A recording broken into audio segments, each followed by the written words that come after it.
Hi there, I'm Andrea Koppel, and it's time for coffee, the podcast where you get to hear firsthand what the jobs and careers that interest you the most are really like. Hey there, Java junkies. Welcome back to Time for Coffee. So glad you're able to tune in. Speaking of tuning in, I'd love to know how you got turned on to T4C and what you think of the show. Please tweet me at time4coffee, LLC, and let me know. And I'd also love to know what kind of caffeinated beverage you're enjoying these days, because it's time for another caffeinated career conversation. And my guest today is one of you. He's a Java junkie who recently graduated from the University of Florida in Gainesville. Jose Castaneda is the communications manager at the Information Technology Industry Council, a trade association in DC that we're going to be learning about in a few minutes. We met recently at a Facebook event in DC, and I knew Jose was someone who'd have a lot of valuable insights to share. So Jose, welcome to Time for Coffee. How are you doing? Hey, Andrea, thanks so much for having me. I'm doing great. How about yourself? I am wonderful. I am fully caffeinated, and I have to ask you, are you caffeinated and ready to go? You know, I am drinking a nice iced coffee from Paul on this hot summer day, so I am ready to go. Delicious. Great. So beginning with our first espresso shot, what entry-level jobs, Jose, are available to young people who want to break into the communications field and maybe even the tech field? Yeah, so to get into communications, there's a lot of different options that individuals can take. I'm a believer that there's not one path, but in policy comms, which is what I do, you can work on campaigns, you can work at public affairs firms, whether boutique or large ones, but there's a lot of different ways to get into it. As long as you can write well and you can learn quickly, there's room for you. Terrific. Actually, that was going to be my next question. What do you think are useful skills, certainly that you look for in the people that you hire at the Information Technology Industry Council and that you know your bosses look for? Yeah, that's a great question. So something that I believe is that you can teach people skills. You can teach them traits. If someone needs to learn how to write a better press release or a tweet or talking points, that's all possible through time and energy. Something that's not necessarily something that you can teach are things like passion for an issue or judgment, right? And so when you're working, I've seen that the best people that I work with are people that have good judgment and have a passion for the issues of the day that we're working on. Because if you have those two things, you're able to go to the next level. Jose, I know you studied economics and political science at the University of Florida. Do you think someone's major is a deciding factor, a key factor to break into this line of work? You know, that's interesting. Before I got to Washington, truth be told, I really didn't know a whole lot about communications. I knew when I was down in Florida that I really just enjoyed policy. I did research down there. I dug into the weeds. But what I quickly found in DC is when you're young and new and fresh, people don't really care as much about what you think about policy. And so I cared about technology issues a lot, that I knew. And so I found my way into a tech trade association through communications. And at a high level right now, I can, know these issues inside and out. So to answer your question directly, no, I don't think majors really matter that much early on in your career because you'll learn different skill sets. But as long as you're willing to be adaptable and change and be professional, I think the sky's the limit. Oh, that's fantastic. What about a graduate school degree? What is your sense in terms of the importance of having that degree in order to succeed in the field that you're in? So when I first got to DC, I was actually enrolled in the George Washington University's public policy graduate degree program. I got a nice scholarship and I had every intention to go. About a week before school started, I was on Amazon about to buy my textbooks. And I just had something in my gut that told me right now is not the time to go to school. I wanted a new challenge. I knew how to succeed in school, but I hadn't necessarily taken that leap of faith of just getting into the working world. And so I bet on myself a little bit to see if I could do that by taking some different internships that were paid and just kind of taking a risk on myself. And so it's been about 3 years now and I haven't gone back to school. And for a communications professional, you don't necessarily need a graduate degree. You just, like I said, need to be able to learn quickly and adapt in a certain situation. But if you want to be an attorney, you have to go to law school, right? So a doctor, medical school. So I see the value in different postgraduate programs. But for a communications major or a professional, as long as you can write well or learn to write well and can learn quickly, I think it's not necessarily necessary. I love the fact that you are investing and betting on yourself. That is such a cool way to think about it and to approach your kind of the building blocks of your career. I'm going to share that with others for sure. Yeah, I will say it did lead to a pretty intense conversation with my mom when I told her I didn't want to do that.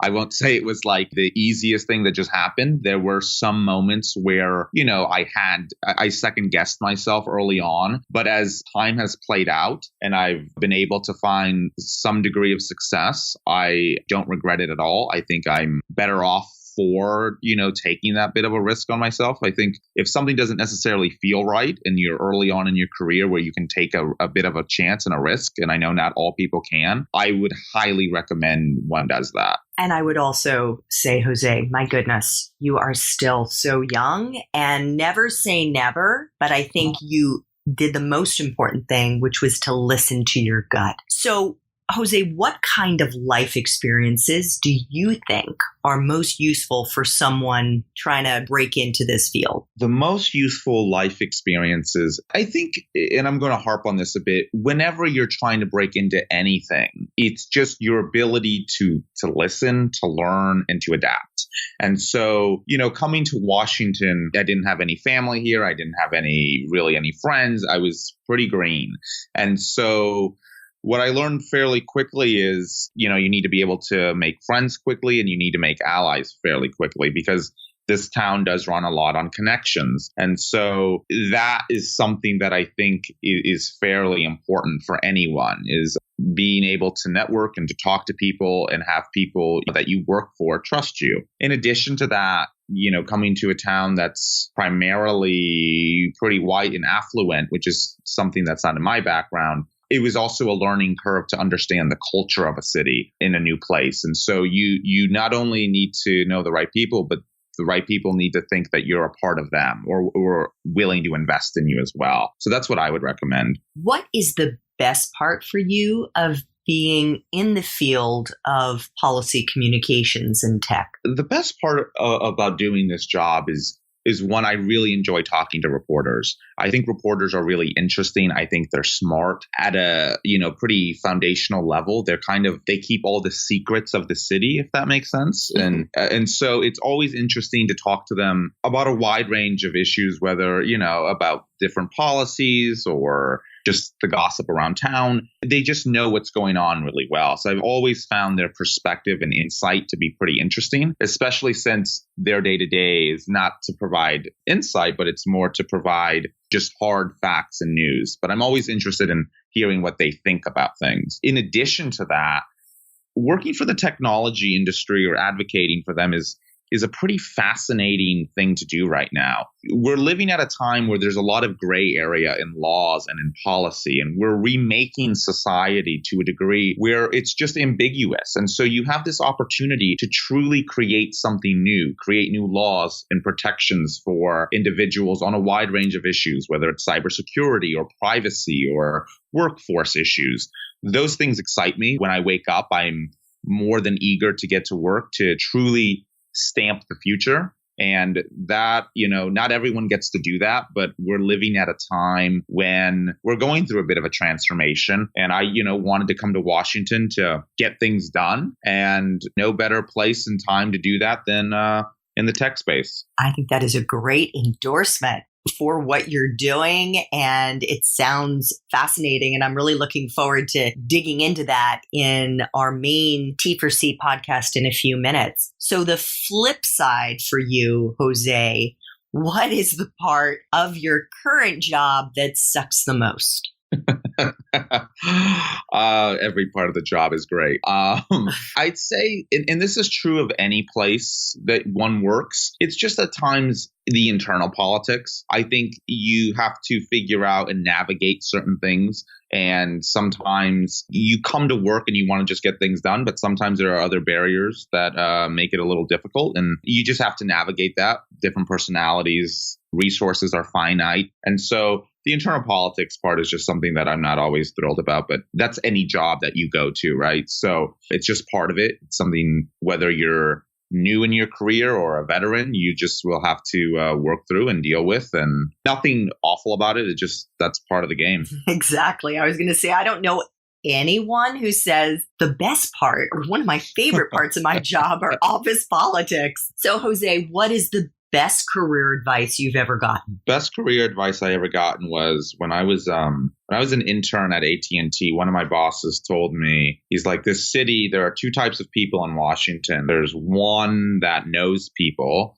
and there's another that knows an issue or is a policy expert. And then he was like, the people that succeed the most here can do both really well. And so I have taken to understanding that I need to go and network and talk to people, that I also need to be smart on these issues. At least where I grew up, I was very engaged at an early age on the politics and policy. So, and not many young kids are.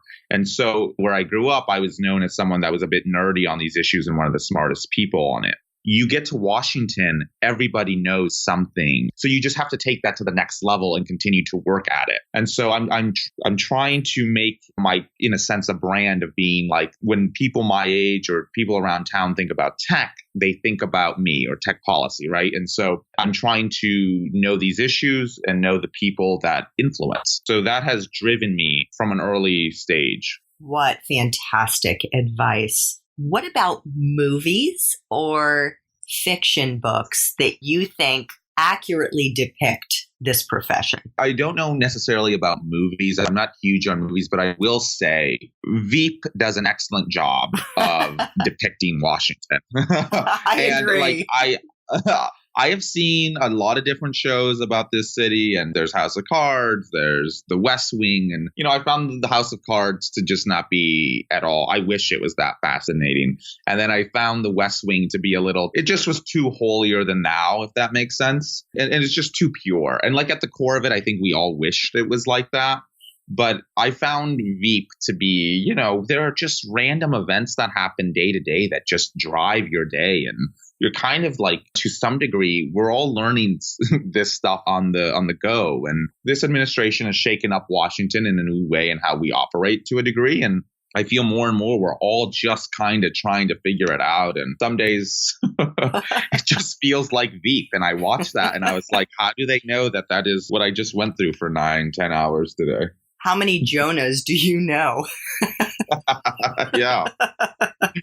Yep. So our final espresso shot, Jose, what would people be surprised to learn about your profession? That's a good question. I think at times people outside of DC don't necessarily fully comprehend what happens in this city. And so I was just in New York and I was meeting with some friends, and my friends are all kind of always like, we don't know what it is exactly you do.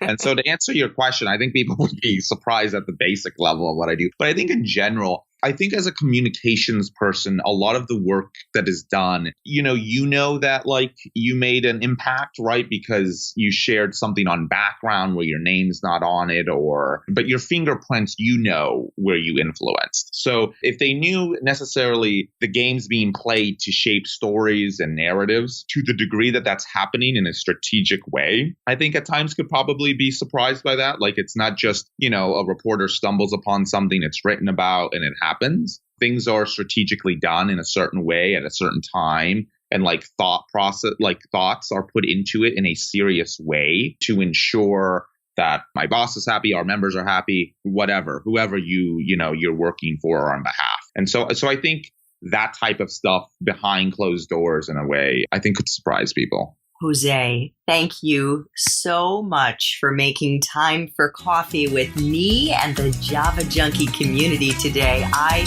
personally got a lot out of this conversation. Absolutely. I enjoyed it.